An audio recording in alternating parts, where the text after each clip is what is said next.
recording. Oh yeah. Hell yeah. Alright, well, hello podcasters, and welcome to the first episode of the Deep Time podcast. And another episode of the podcast. For those of you who've been following us for quite a while longer, you'll know we've been on a break for 3 months, actually. Which is longer than we'd expected, but this has been a crazy year. And we're back now. We're not the NHC podcast anymore, the Deep Time podcast, but as so often the case, I'm joined today by Armin, Hello there. Kalamakau, Heyo. and Yo-Yo. Heyo. Sadly, Sassy could not make it to this episode, but he is here in spirit. Yeah, I'm thinking about it every minute, Sassy. Yes, Armin. With anger. For context, Sassy's not Sassy. Sassy's plaguing Armin because Armin is having to draw Sassy's podcast avatar as we speak. And so, for the first episode of the Deep Time podcast, we'll be just doing a quick covering of everything that we've missed, or rather, the notable things that we would ordinarily have had episodes about over the summer period. And we're recording this about a week before it gets published, so let's see if we have to do an addendum. But anyways. Now, the first thing I think that came out that we initially realized when this paper dropped, we need to add this, we need to discuss this at some point, is the paper describing Terminocavus and Navajoceratops. Yeah, true. Very interesting paper as well because it ties into the Stellosaurus paper. I don't know if we ever covered that one actually. I Don't think we have. Well, I think we did, but I think we certainly talked about anagenesis and Pachyrhinosaurus in the Pachyrhinosaurus episode. Yeah. Yes, we talked about that, and in case we didn't talk too much about the Stellosaurus paper, back in March, I think, April, May, sometime long ago, back in the good old days, there was this paper on describing Stellosaurus, this new species of Centrosaurine, that also provided evidence that there was indeed anagenesis in Centrosaurinae. That's the one from Styracosaurus, possibly even from Centrosaurus, but that's not so sure. From Styracosaurus through Stellosaurus, through Ineosaurus, Achelosaurus, through to Pachyrhinosaurus, where it split off into the three. Also, it once again killed off Rubeosaurus, which was no, it found it to be Rubeosaurus was Styracosaurus ovatus, and then another paper came out on Styracosaurus variation that found Rubeosaurus to just be a normal Styracosaurus. I think the Rubeosaurus was lumped first, and then Stellosaurus I think was the one to establish some material formerly assigned to Rubeosaurus as Stellosaurus, and some of the other material as Styracosaurus ovatus. Because possibly Rubeosaurus was definitely lumped first completely into Albertensis before being split into ovatus again with Stellosaurus, I believe. But was there not another paper since then, I think? I don't know. I don't know. But anyways, we were already off track and we haven't even discussed the first paper of today. The first paper of today describing Terminocavus Navajoceratops, and this one deals with the other big lineage of ceratopsids, the Chasmosaurines, leading up to Triceratopsinae, the big famous one. AKA the inferior lineage. Yes. Yeah. So I will be posting an image now of the two new taxa, which are known, unfortunately, only from frill bits, I believe. But they're still a diagnostic. And image is actually very good because it shows that it actually represents the anagenesis proposed for this branch of Ceratopsidae, which starts out from Utaceratops in Utah, goes on to Pentaceratops in New Mexico. Then there's a new another species, new species that kind of resembles Pentaceratops that's not yet been named, And then there's Navajoceratops, Terminocavus, and finally Anchiceratops. And then from Anchiceratops, you have Triceratopsinae spawn and perhaps some other things. And that's where we lose the resolution. And there's not much anagenesis there. Besides, of course, the anagenesis within the genus Triceratops. Because that's either... Is it Horridus to Prorsus? I don't know. I don't really care about Triceratops, to be honest. Yeah, same. But yeah, so this was obviously a very cool paper. Big hype when it dropped. It even got a tease on the day. So yeah, that was fun. And it's pretty cool. Really cool looking new boys. Yeah, not much else to say. Yeah. Nice, solid work. Might get disproven. I don't know. I think some people had concerns about it, but I mean, it's just because we're dealing with a lot of fragmentary stuff at this level. It could change. Just dump it all into Triceratops. Yeah. Oh god. I thought that's the best thing. But yeah, that was the first paper we missed, and the first one we kind of kicked ourselves for not having been able to cover at the time. Obviously, we would have gone way more in depth then, but we're just trying to cover what's happened since. And the next thing on our list of what's happened is not a paper, but it's something that I believe is definitely worth mentioning because it would definitely have been covered because this is a paleontology TV series that happened. Oh yeah, that one. I have to admit I didn't watch it. Yeah, this is Prehistoric Road Trip with Emily Graslie. I watched it. Very good. It's actually really well done. It's not. It's set out as this road trip, looking at paleontological discoveries and that cover time, but really the key point of entertainment and what really makes it great is it shines this incredible light on people doing this in this rather diverse. Has already been nothing there. It's a very interesting look, unlike another show that we shall not name, on people in North American paleontology. Yeah. And it's heartwarming. Heartwarming is really, I think, the best word for it. I watched it over on Palestream. I don't know if anyone else in this. I watched. Yeah, no, I didn't join the streams. Part of it. I watched. Polemica? I watched like the first episode with y'all, and then I didn't. Oh, okay, yeah. I will confess I don't remember the third episode that well, but that was the mammal episode, so I tuned out for that one, I think. But yeah, no, it is definitely very good, very wholesome, very nice, very information heavy, very educational. Yes, very information. Much wow. I was gonna say informational, okay? This is better. I don't know if you still watch it online. It was online through the official, of course, PBS website. I don't know if it's still available there, or if it's just on DVD, or I don't know if you can. I know in PBS probably took it down like when Wells walks. I mean, actually no, because PBS had it internationally. Surprisingly, like I could watch it without, because when Wales Walked was region blocked. But this time PBS didn't actually make it region blocked, which was quite nice.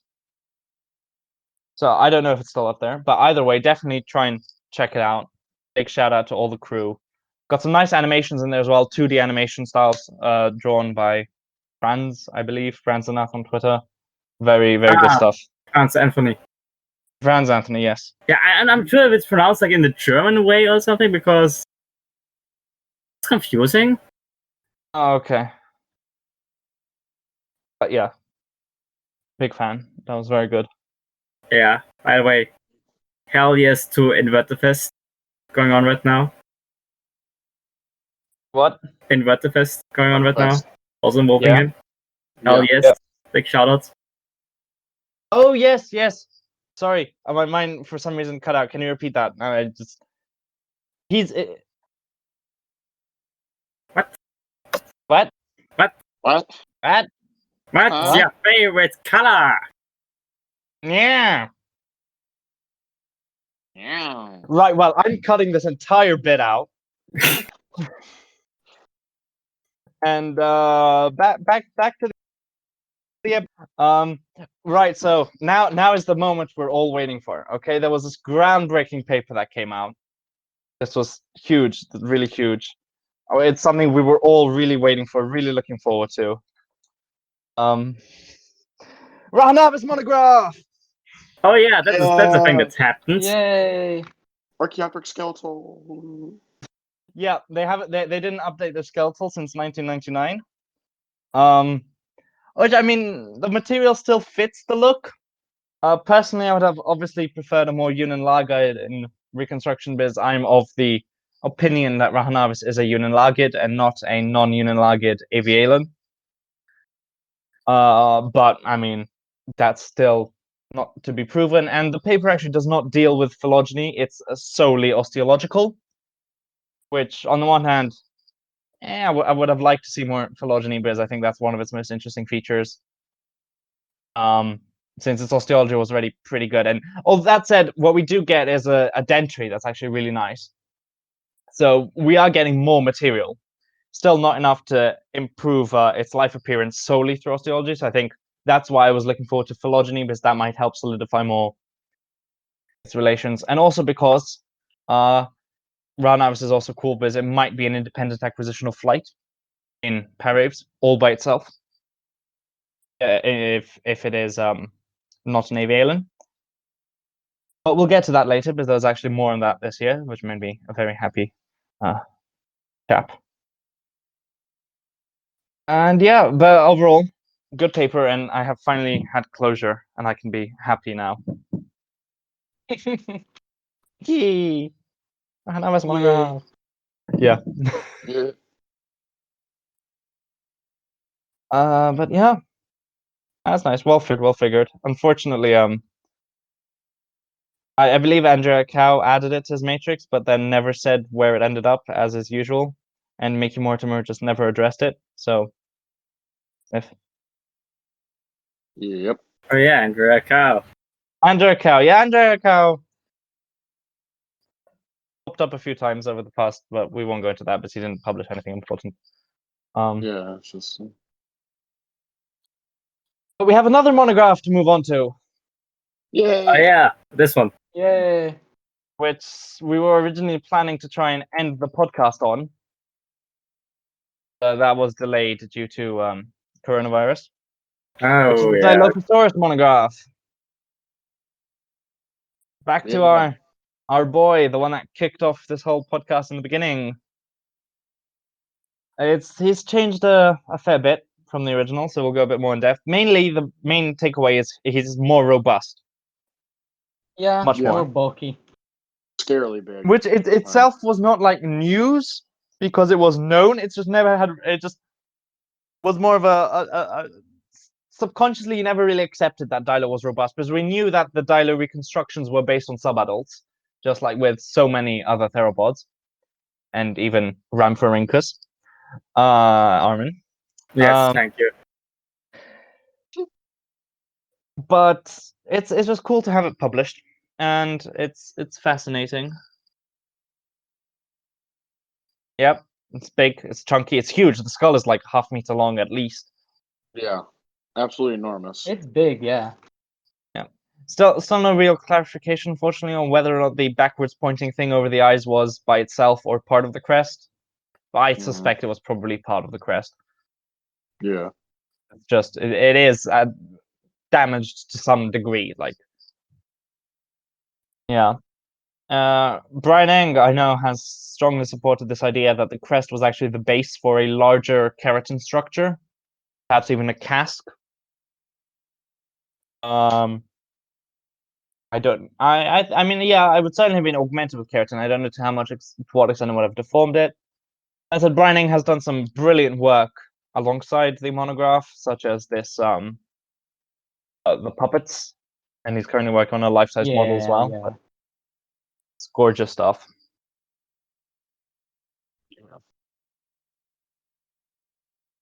But yeah, again, funnily enough, just like with the Rahanavis monograph, the Dilophosaurus monograph was just an osteology, I believe. Although there was some interesting phylogeny in that one. They did do some phylogeny, namely in the sense that it's found to be a basal tetanuran along with was it tetanuran?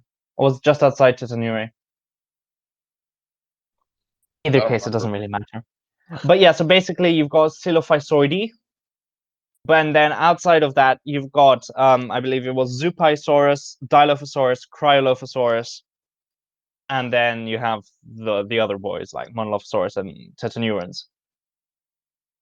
So rather than forming a Dilophosauridae or anything, Zupaisaurus and Cryolophosaurus are in a grade at the bottom. That is to say, they're not grouped together, but they're steps along, branching off of one main line, which leads to Tetanurans. Probably should have had an image ready for that, but I'll be inserting one here after the fact. Well, you didn't just say that, but yeah. I think I did because I would forget this when editing the podcast if I didn't say that. Oh, yeah.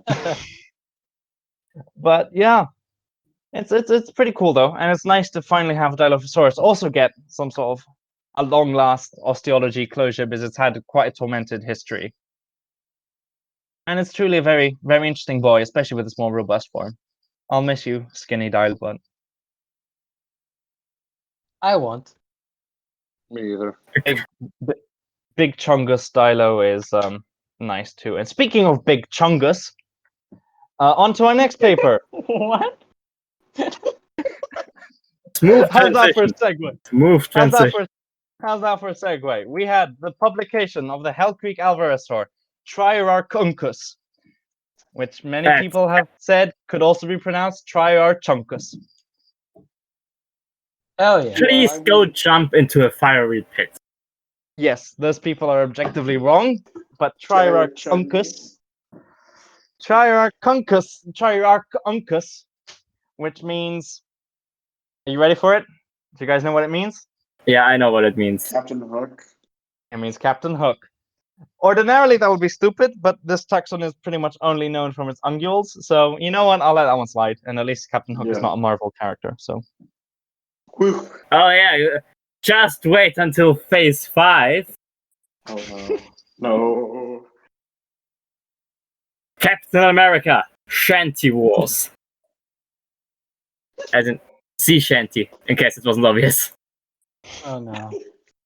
but yeah, not much more to talk about Triarchunkus other than, hey, Hell Creek Alvarezsaur is official. Also, what? Wait. We got a name now, and Andrea Cow doesn't think it's an Alvarezsaur. So. Oh god. Yeah. That's not a surprise.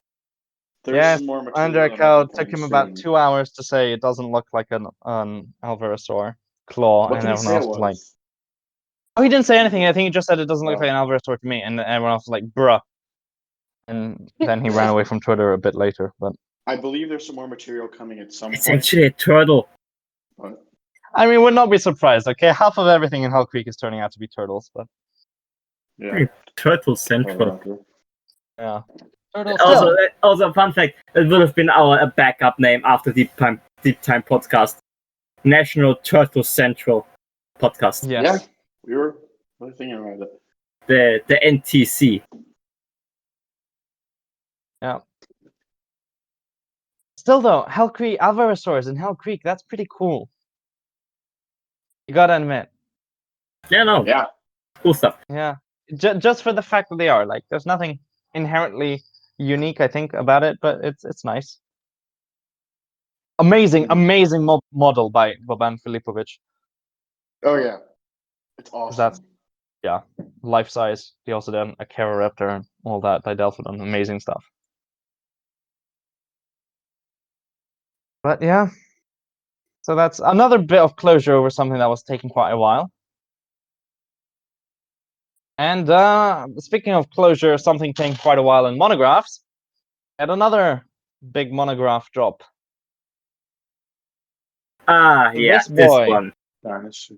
Dinosuchus. This one had a lot to clean up. Let's just say Yes. that. Because Quite Dinosuchus is, complicated. for something that's so iconic, it's kind of a mess, to be honest.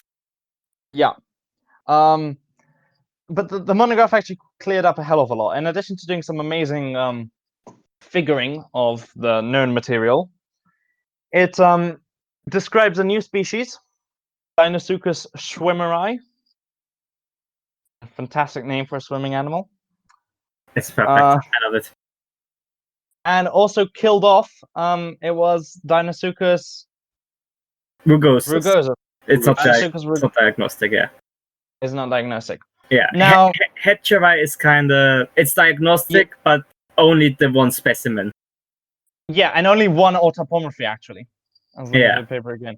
So that's where something very interesting happened, which is that the type species, which is also, I believe, the species the genus is diagnosed by as well, Yeah. has one autapomorphy, which sets it apart from all the other specimens. But when looking at the specimens of Deinosuchus riograndensis, the best preserved one, and the new species Deinosuchus schwimmeri, we can tell there's a fair few autapomorphies between them. But the body parts that show that these two species are different are not preserved in Deinosuchus hatcheri. So therefore, the genus it all falls apart because you can't use these autapomorphies because they're not in the type species, so they're not technically the diagnosis of the genus. So if you were to diagnose all of the specimens with relation to Deinosuchus hatcheri being the type species, all the other specimens would collapse into one species. So in order to ensure that you could differentiate riograndensis and schwimmeri, the author proposed, rightly so, to move the type species from the diagnostic but fragmentary Deinosuchus hatcheri to the much better preserved riograndensis to ensure that there won't be any nomenclatural issues in terms of naming the different taxa, which is a similar thing happened with Stegosaurus, I believe. I don't know much about Stegosaurus, so I can't chime in. I don't know much about that. I just know that, but yeah, it's a thing that happens occasionally when the type species cannot account for the variation we see in the other species. Yeah, it's, as long as we don't have to put up with something like Deinosuchoides or whatever was suggested once. Yeah, that was in the unpublished thesis. Yes, the thesis actually kept. What the thesis did was rather than move the type species, which what they did was they kept Deinosuchus hatcheri and found and decided and claded riograndensis and schwimmeri as a different genus, which is kind of the result of not switching the type species because of that issue that the type species is so fragmentary. So I'm glad they didn't do that. Yeah, that would have been a bit. It would have been kind of funny, but also kind of like dad jokey for it to be Deinosuchoides. I don't know how else to put it. Yeah. I mean, I think it's just proposed so far, so it's not official technically. No, actually, I believe the ICZN has ruled. I know the ICZN has ruled this for reversal precedence that unless the ICZN refuses it, you are to go ahead with the change. Oh, that's good. That's good. Yeah. I know they do this for other things, so I would assume it's the same case here. So yeah, for the time being, the change is actually valid. So yeah, perfect. That's a very nice reconstruction, as you can see here, was created for the what do you call it, for the press release of Deinosuchus riograndensis, the best preserved species. Yep. So that's actually quite good. As someone who's not a croc person, it's good stuff. Yeah. And now we move on to another paper, since we've covered Deinosuchus having actually being in a good place right now, which is nice. Good on you, Deinosuchus. We had a new paper which had already appeared earlier in the year as a preprint, so it was a bit confusing when this dropped, but yeah, which was a study that concluded about the potential for powered flight in Paravians, and that concluded that it was independently acquired, so that corroborates the results of the Laurie phylogeny that we discussed so extensively last year. We spent about 40 minutes on that phylogeny, I think. When Mickey Mortimer and Scott Hartman published on Hesperornithoides, they did this massive phylogeny that found that flight evolved independently multiple times within the Paravian lineage. This paper also finds it with their own phylogeny based on this matrix called the theropod work group. And they found this, which is very interesting. And they combined this new phylogeny with studies of like wing area, body mass, loading, all of that. And they concluded this, which was very interesting, which is well, it evolved multiple different times. Again, like I mentioned earlier, Rahanavis was found again to be a unilagid, or rather unilagine as well, which means that unilagine Rahanavis hypothesis is now beating the Paravian, the avialan Rahanavis hypothesis by 2-1. So take that, Andrea Cow. And the very interesting thing is, you can see that actually, in addition to Rahanavis having powered flight, Microraptor has powered flight, which is pretty cool. And there's been a general shift in recent years, I believe, towards this idea that Microraptor could actually have had powered flight. We see that even Bambiraptor was close to powered flight potential. Buitroraptor was close to powered flight potential, which also makes sense considering it's a very close relative of Rahanavis. Xiaotingia, interestingly, was close but did not make it, which is interesting because that might suggest that Anchiornithines gained flight independently, and might gain it independently from Archaeopteryx, because this phylogeny does not find Archaeopteryx to be an Anchiornithine, or rather an Archaeopterychid. I say Anchiornithines are not found to belong with Archaeopteryx. Anyways, the main takeaway is yet another independent study found flight to evolve multiple independent times in Paraves, and it's epic, and I like it very much. You're getting a lot of closure to things we've discussed earlier on the podcast, I'm noticing. Very much, very much. Yeah, Anagenesis in Ceratopsians, except they sent back the other group of them. Then, of course, Dilophosaurus returning for our first episode. Lori comes back, sort of, with the whole flying thing. So yeah, it's trip down memory lane for everyone involved. Definitely. It's very nice. It's like Also, a season recap. The TV Yeah. show.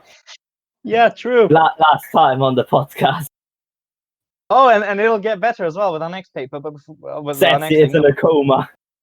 A Caro has moved to Britain. Yeah. Yo-Yo is expecting a baby. Do not question it. We need the ratings. Yeah. Before we move on to our next thing, I just want to point out that the phylogeny I'm showing, I've actually edited it, because the original phylogeny diagram had green for powered flight potential and orange for close to powered flight potential, which, as we found out through Sassy, is the worst combination for colorblind people. Yeah. Sassy's colorblind? Yeah. Apparently, because he could not tell apart the green and orange. And actually, I think he has a valid point, because when I color swap the orange to be green, some of the orange to be red, some of the green letters also changed, as you can see. So yeah, this was a very bad choice of colors. Shame on you. Isn't there also yeah. a red-green weakness? I think it's red-blue. Is it red-blue? No, I'm pretty sure it was red-green, because it's the whole story that Mark Zuckerberg has this problem, and that's why the Facebook icon is blue. Red-green is colorblind as well. Oh god, what have I done? I think this one's fine though. Sassy can see. Wait, like no, half of our audience has no idea what they're talking about. It just is great. Yeah, I think it's red. It's red-green colorblind because they have difficulty going through oranges and browns. Well then, sorry about that, guys. I'll put a blue one up, maybe, if I remember. But like, I'll put blue and green. Blue and green's fine, right? Right? Yeah. Yeah. Okay. That's good. That's good. Yeah. Anyway, next paper. Another recap of sorts, as another thing we've discussed extensively on the podcast strikes again. Oculodentavis is back. Oh wow. Yeah, the legendary second specimen got published. That's the second specimen on the left. Crushed. Yep, apparently they're both very crushed, which explains the differences. Plus, there might be sexual dimorphism in terms of the one on the left has this very interesting crest along the snout.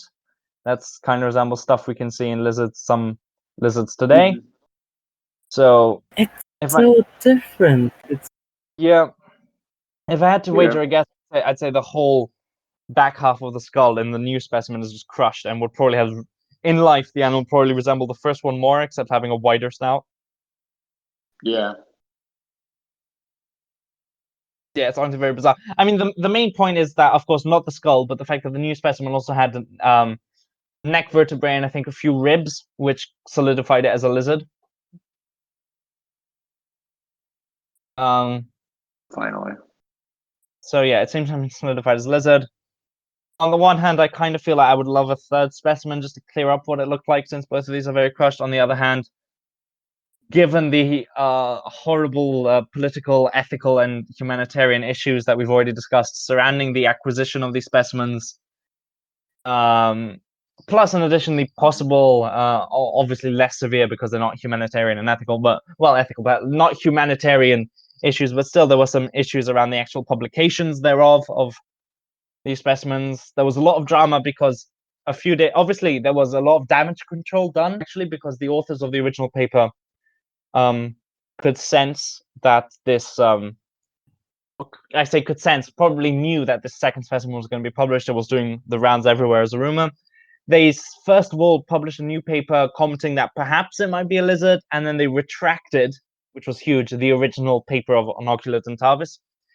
This is huge because it basically attempts to remove the original paper from published literature, which has never happened in Mesozoic paleontology. It happened once in like cheetahs. I think there was a species of cheetah that was chimeric, and from a different stratigraphic level as reported, that was retracted, or some feline, I believe. This is huge. There was a lot of confusion over whether or not the name would be kept. Actually, a few days ago, someone who's into the ICZN, like studies ICZN nomenclatural rules and all that, I said that yes, the name is kept, which is I expected. I mean, yeah, misnomers are not the same. Just because this is not a bird, as the name would suggest, Oculus dentavis, the name is still kept. But yeah, it's just a lot of drama, plus a lot of genuine issues at the heart of the Burmese Oculus amber dentavis is situation. definitely going down as one of the most confusing and messy and controversial discoveries of the 2020s. Yeah, Assuming we Yeah. make it past this year. yeah, and I'd well, hope none. nothing gets worse, but Uh, it's definitely the no, worst one I of the would past take so. decade. Worst one of the past decade, like Yeah. 2010 to 2020, let's say. Yeah, okay. Who knows what we'll bring next, but yeah. It's a shame, but at least we've kind of got. See, I want to say we've got closure on this as well, but I don't know. Am I happy with this closure? Not really. No. It's not a nice new specimen either. It's very messy. It's just more bad light generally. It's just kept coming from the original authors. Well, some of them at least. Obviously, I'm not trying to say all of them or that I know which ones were responsible. It's just a big mess that just keeps getting messier in terms of the Indeed. publication front. I just all hope that it disappears from our collective consciousness. Yeah. Yeah, hopefully this is the last we talk about Oculus dentavis on this podcast as well. Let this just be a season 1 thing. They're like one of those unresolved plot lines people kind of forget about. Yes. Yes. All right. Then now let's move on to our most recent paper to end this recap. A paper so recent it hasn't been published yet. Whoa. Namely, the genus Vecterovenator, Wait, which shit. will. Nope, Armin. This is Vecterovenator by Chris Barker, Darren Naish, and colleagues. Yeah, Which should have been published already. But Oh yeah, that thing. coronavirus delayed publication, but did not stop the press release. So the name, figures are all out there in the bloody Daily Mail. Yep. So yeah, I won't. We won't comment too much on it. Might do a short pickup when it gets published, but Theropod dinosaur related to modern birds and T-Rex equals cousin of T-Rex. Yeah. Oh, God, yeah. T-Rex. Of course. Like, it was literally put on Wikipedia. Oh, it's a theropod dinosaur related to T-Rex, and bloody hell, the president says it's related to modern birds and T-Rex, and only gives them as examples of theropods as a whole, because we literally don't even know what kind of theropod it is. You think that's bad? There was one that said new theropod belonging to Tyrannosaur family, to T-Rex family. Oh, fucking that. Which is a lie. I mean, Naish has been on Twitter saying that obviously until the paper's published, just treat this as a tetaneuron and nothing more. They'll go more in depth. seems to be interesting. The whole point is that it's a very, very pneumatic bunch of vertebrae. Possibly from the same individual. They were found by 3 different collectors, but they're the same size, found in the same kind of rocks, and also it's a marine sediment, so it's clearly individual that washed out, so it's probably just one individual that got washed out to sea. But I'm hesitant, to be honest. I think vertebrae, especially pneumatic theropod vertebrae, aren't very phylogenetically stable. I will say it's no offense to Darren, of course, but it's not the most exciting. Yeah. I mean, find it of the year. doesn't look exciting. It's just 4 vertebrae. I mean, it's cool, and it's also like I think it's early, but also quote unquote middle Cretaceous as well, which is very. It's early Cretaceous Europe, which isn't very well documented, because this is before. This is much younger than the more common Isle of Wight for finds. So this is, I believe, younger than Eotyrannus, or is it older than Eotyrannus? It's not the same place and time. It's expanding the range we have. But yeah, it's weird. Not sure. At least it's something. At least it's something. Yeah. Yeah, We always take 4 vertebrae. at least it's not Euclid Davis. Yeah. Yep. At least it And there isn't- have been. I mean, it's also more than because of the Alvarezsaur, so Well, Velosaur. the Oh yeah. Alpic Well. Yeah, true. But at least that one is known to be an Alvarezsaur, I guess. fair enough. Possibly. Depends on who you ask, Andrea. Cow, yes. But yeah, obviously, no comment thrown at the describers, Barker, Naish, et al. Obviously, yeah. obviously. Yeah, anyways, and obviously we can't say much anyway, since the extent of our information about this comes from articles with headlines comparing it to T-Rex, so who knows what may come when the actual paper drops. Main reason I included it is because it's a funny, sad turn of events that cousin of T-Rex articles get published and the paper does not. Wait, Yeah. any information about its phylogeny right now? We literally no. said we don't know, and it should Yeah, be. but like All we know is that it's a cousin of T-Rex. I was just asking if we even know anything, No. like really anything. Naish has said we should treat it as basal set of neuron, and he'll be discussing it more when the paper comes out, because I assume the paper will do a more in-depth discussion. Mm-hmm. Okay. The press release do not do in-depth discussions about its phylogeny. Yo-yo. Shocking as it may be to hear that. But yeah. And that concludes the roundup. It was. We've skipped over a lot of finds, obviously. Have we? I'm sure there's plenty we missed. Yeah. Yeah. That was Conganafon, the small hopping thing. Silosaurid, was it? Yeah. I don't know. Wasn't it like a petit? Like Gerpa today, that's the one. I knew it was hopping. I knew that. Also- Silosaur would have been pretty weird hopping, to be honest. It would have been. True. Not exactly paleontology, but Sicilians might have been venomous. Oh yeah, we had venomous Sicilians. Possibly. Possibly. Which means they'd be the first land vertebrates to develop an oral venom system. So, Mm-hmm. See, there's some new stuff on Carnotaurus, craniofacial Oh yeah, bones. quite a few. That was that's was super all that. recent. What else we I mean, got? we had two. We had one that was on the top of the skull, being similar to Rugops and having perhaps some fleshy comb or something. Mm-hmm. I never read that paper. Yeah. And then there was this one, which was about the facial bones, better Yeah. description. We also got a new species of Tenistrophius. Oh yeah, Oh, yeah, yeah. exactly. Well, we didn't have a new one. We split the larger specimens from Tanistropheus into their own thing. Oh, fair enough.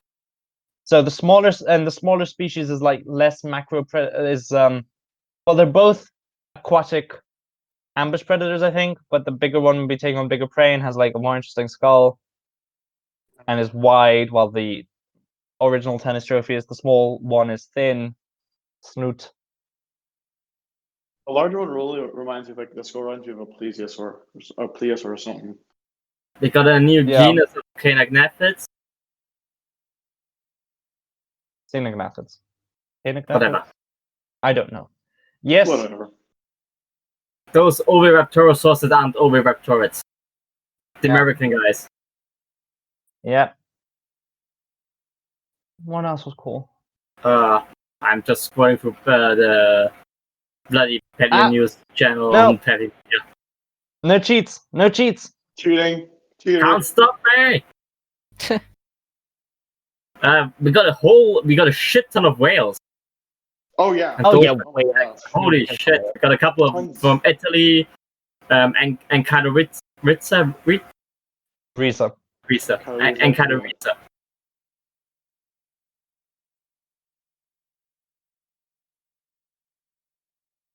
Yeah. Yeah, we got a lot. And hopefully we got a lot more coming as well. Yep. Hopefully we'll have enough to keep this podcast going. Please. Mixosaurus got a new silhouette. Oh yes. Oh, that was big. The soft tissue where we found that mix. No, I remember that. Bet you're glad I'm cheating now, aren't you? Yeah, I'm glad you're cheating because I was helping the guys over at Historia make their Mixosaurus. Yeah. And I think about 2 days after we finalized their Mixosaurus model and did the retopology and all that, the new paper dropped showing it has a dorsal fin. So we had to redo the whole thing. Basically, it was cool. No, it's cool. There was also Phylacosmilus. Phylacosmilus. Oh no, Oh, yeah. let's not discuss that paper. No, please, no. Okay, moving on. No, that Nobody Mixosaurus said is anything. Cool. Mixosaurus is cool because it pushes back the evolution of the dorsal fin in Ichthyosaurus quite a bit. So even stuff like Shonisaurus might have had a dorsal fin and all that. Oh, that looks cool. Simbospondylus.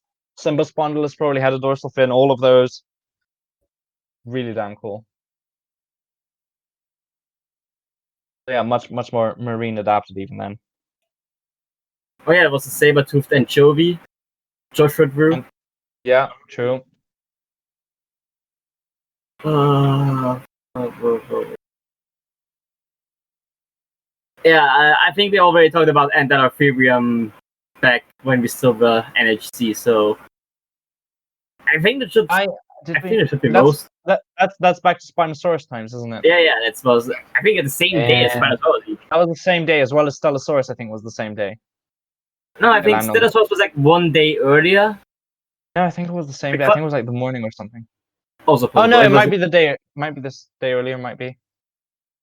It was more of a difference between Stellosaurus and Spino than it was between Spino and Antilopherium, because I remember Antilopherium literally dropped during the Spinosaurus stream with Joshua.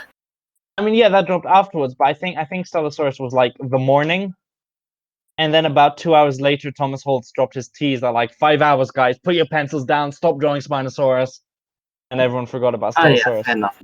I think it was the same, like the morning. Oh yeah, it's way in the past. We already discussed all this stuff, so yeah. So that's it. That's the summer. Also, no, it wasn't bad. It wasn't bad. Pretty good, actually. Yeah. Yeah. Yeah. Oh, we had the other thing that was cool, which was Aratasaurus, the large coelurosaur from Romualdo Formation, that was described based on remains that survived the fire at the Brazilian National Museum. Oh yeah.